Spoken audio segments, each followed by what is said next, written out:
আলহামদুলিল্লাহ, সুশীতল বাতাস বইছে। এই আর একদিন পরে এখানে মানুষের কোলাহলে ভরে যাবে, দেখা যাবে লোকে লোকারণ্য হয়ে গেছে। এই পরিবেশটা তখন মুখরিত হয়ে যাবে মানুষের আনন্দের পরিবেশ। এই গাছটাতে অনেক স্মৃতি লুকে আছে। এই গাছের নিচে যে কত বসে বসে খেলা দেখছি, বড়রা খেলতো, আমরা বসে বসে খেলা দেখতাম, কেউ রান গুনতাম, কেউ মজা করতাম, বিভিন্ন সময় বিভিন্নভাবে পার করছি। আসলে ছোটবেলার সেই স্মৃতিগুলো, এগুলো চলে গেছে হারিয়ে, এটা ফিরে পাওয়া আর যাবে না। তবুও একটু চেষ্টা করতেছি ফিল নেওয়ার, এজন্য বের হয়েছি বিকেলে হাঁটতে। আলহামদুলিল্লাহ, বিকেলের পরিবেশটা মোটামুটি শান্ত, আরও শান্ত হবে আর একটু সময় গেলে। তবে এইটার সাথে, এই রাস্তাটার সাথে এই নদীটা ম্যাচ করে না, কারণ নদীটা অটোমেটিক্যালি একবারে একটা খেলার ফুটবল মাঠের মতো লাগে, কারণ এটাতে কচুরি পানা দিয়ে পড়া। এটা উঠানোর কোনো তাগিদ নেই, আর এটা দেখারও কেউ নেই, তার জন্য বলার মতো কিছুই নেই। সব বাচ্চারাই যে গেমস, এরা পাবজি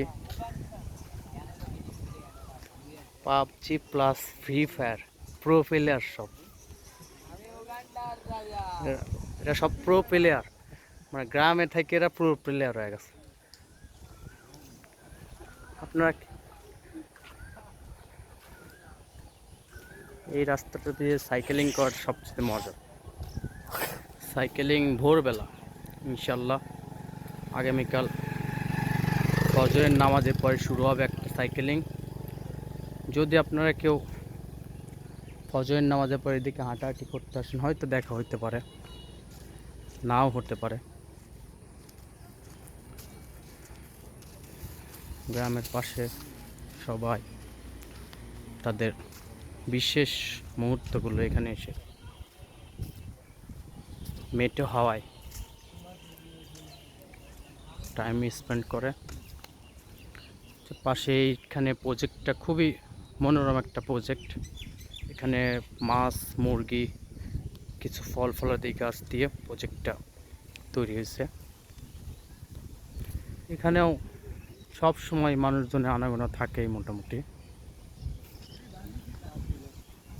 এটা আমাদের গ্রাম, আপনাদেরকে আমন্ত্রণ। এর সাথে যারা কর্তৃপক্ষ আছে তাদেরকে আমন্ত্রণ জানাচ্ছে আমাদের গ্রামের পাশে এই নদীটাকে নতুন করে খনন করার পাশাপাশি কচুরিপানাগুলো উত্তোলন করার জন্য। নৌকাও চলতে পারে না, নৌকাগুলো দেখেন কিভাবে পড়ে রয়েছে। আলহামদুলিল্লাহ, ভোরের আবহাওয়াটা একটু বেশি শীতল থাকে, তারপরে এখন খারাপ না। দেখা যাচ্ছে আমাদের প্রাক্তন, এখন কি বর্তমানেও স্যার স্কুলেই করে, হ্যাঁ, আমাদের হাই স্কুলের টিচার আব্দুল খালেক মাস্টার, এনার একেবারে আমি ছোট থেকে, যখন থেকে আমার জ্ঞান তখন থেকে দেখছি ইনি প্রতিদিন ভোরে এবং বিকেলে হাঁটাহাঁটি করে এভাবে। আর খুবই একজন নম্রভদ্র মানুষ। আসসালামু আলাইকুম স্যার, ভালো আছেন? উনি একটা ডিসিপ্লিনের মধ্যেই চলে, তার জন্য আল্লাহ ওনাকে সুস্থ রাখছে। আশা করি সকলেই এইভাবে যদি মর্নিং ওয়াক করে তাহলে সকলেই সুস্থ থাকা স্বাভাবিক একটা বিষয়। আর কিছু খাদ্যাভ্যাস এগুলো পরিবর্তন করলে এতেই আপনারা সুস্থ থাকতে পারবেন। বিশেষ করে ভোরবেলা পুষ্টিকর খাবার খাওয়া এবং রাত্রে ঘুমানোর আগে বেশি ভারী খাবার না খাওয়া। যত দ্রুত ঘুমানো এবং যত দ্রুত ঘুম থেকে ওঠা, এই কয়েকটা অভ্যাসই আপনাকে সুস্থ রাখার জন্য স্বাভাবিক জীবনযাপনের জন্য সহায়ক হবে। কিন্তু এই কাজগুলো আমরা করতে একটু অবহেলা করি, আর এই অবহেলার ফল আমাদের শরীরের উপর পড়ে। আর এই শরীরের উপর পড়াতে আমাদের মানসিকভাবেও অনেক সময় ক্ষতিগ্রস্ত হই।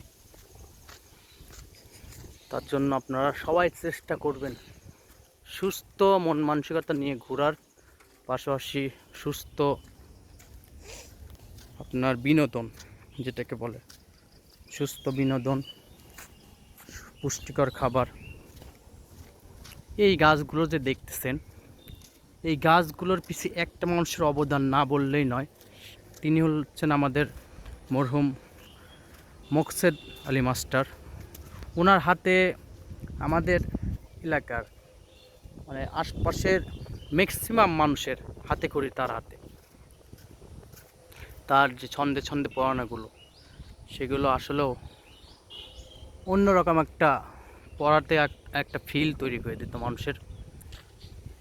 ওনার হাতে এই যে বড় বড় পাকুড় গাছ, বট গাছগুলো দেখতে পাচ্ছেন, উনি লাগাতো ওই সময়, কিন্তু ওই সময় লাগাইছে, কিন্তু এখনও সেটার ফল আমরা ভোগ করতেছি। মানুষ হিসেবে খুবই একজন অমায়িক, একজন সরল সহজ সরল মানুষ ছিলেন। আল্লাহ ওনাকে জান্নাতুল ফেরদৌস দান করুন। এরকম অনেক মুরব্বী আছে যারা আজ আমাদের মাঝে নেই। তার জন্য সবাই চেষ্টা করব সকলের মুরব্বীদেরকে যথেষ্ট পরিমাণ শ্রদ্ধা করার, পাশাপাশি তাদের দেখভাল করার সামর্থ্য যদি থাকে ওইভাবে দেখভাল করার। আসলে কথা বেশি বলে লাভ নেই, যেটা মনে আসতেছে বলতেছি। এখানে কোনো মুখস্থর বিষয় নেই, কোনো চিন্তার বিষয় নেই। ইনস্ট্যান্ট যেই কথাগুলো মুখে আসতেছে বলতেছি।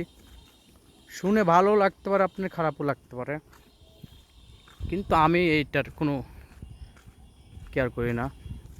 কারণ আমি মূলত এই ভিডিওগুলো করি আমার টাইমলাইন অথবা আমার পেজ, আমার ইউটিউব চ্যানেলে, এগুলোতে আমি সংরক্ষণের জন্য। হয়তো এক সময় বৃদ্ধ হয়ে যাব, আল্লাহ বাঁচায় রাখলে, ওই সময় এই স্মৃতিগুলোকে দেখে দেখে স্মৃতিচারণ করব। আমার ভবিষ্যৎ প্রজন্ম যারা থাকবে, আল্লাহ তৌফিক দিলে তাদেরকে দেখাবো। আর যদি ওই পর্যন্ত আল্লাহ হায়াত না দেয়, তাহলে তারা নিজেরাই যদি তৌফিকে থাকে দেখবে। এটা কারো ভিউ পাওয়ার জন্য না, কাউকে দেখানোর জন্য না।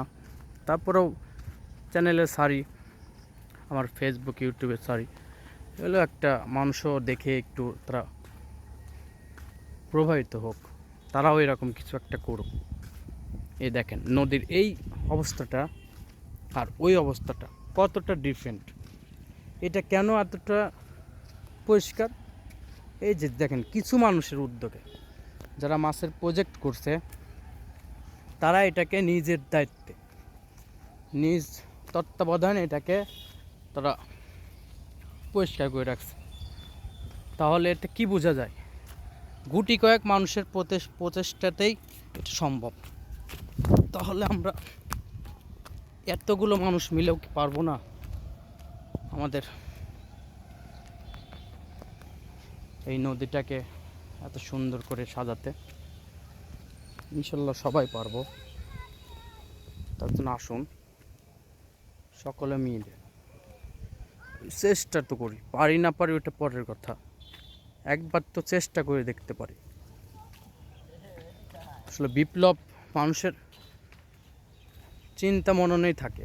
প্রতিটা কাজের শুরুটা হয় মাথা থেকে, শেষটা হয়তো শরীরের অন্য অংশ দিয়ে হয়। ঘোড়া খুবই একটা সুন্দর একটা প্রাণীদের মধ্যে একটা, কিন্তু এই ঘোড়ার কিছু মৃত্যুর কারণ আছে। এটা যত্নের কারণে এরকম হচ্ছে না কোনো অ্যাক্সিডেন্ট, জানি না। ঘোড়া যদি বাসি খাবার, পচা খাবার এগুলো খায়, তাহলে ঘোড়া বাঁচে না। ঘোড়াকে জীবিত রাখতে হলে সুস্থ এবং স্বাভাবিক উন্নত জাতের খাবার খাওয়াতে হয়। আজকে আপনাদের এতটুকুই দেখালাম আমাদের গ্রামের কিছু দৃশ্য। আলহামদুলিল্লাহ, আশা করি আপনারা ভালো থাকবেন। আসসালামু আলাইকুম।